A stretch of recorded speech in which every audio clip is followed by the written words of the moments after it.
Teddy, quel retour? Tu t'imposes KO premier round en moins d'1 minute. Déjà, comment est-ce que tu te sens? Franchement, au top, rien à dire. Je me sens vraiment bien.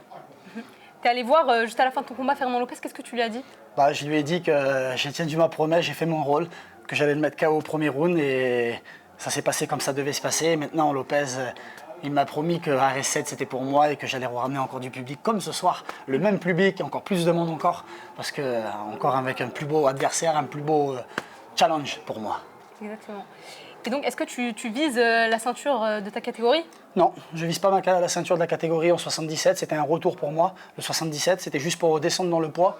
Je compte descendre à 70 pour RS7 et avec Maud qui m'a très bien aidé, une nutritionniste et voilà, toute mon équipe. Et puis je pense que je vais combattre à 70 pour RS7.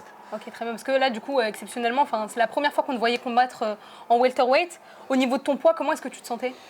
Bah, si je vous dis à combien je chutais il y a 2 mois en arrière, vous ne me croirez peut-être pas, mais je suis à 98 kilos.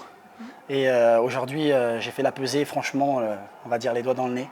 Et puis voilà, je me sens tellement bien. Et je vous dis la vérité, pour moi, vu que c'était un retour, et je pense qu'à RS7, ce sera à 70.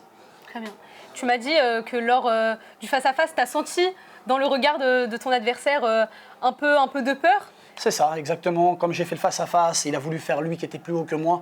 Mais dans son regard, j'ai vu qu'il avait la peur et la crainte. Très bien. Écoute, merci beaucoup pour cette petite interview. Il n'y a pas de souci. Bravo pour ta performance. Merci. Et toi, tu as toujours la classe, rien à dire. Merci.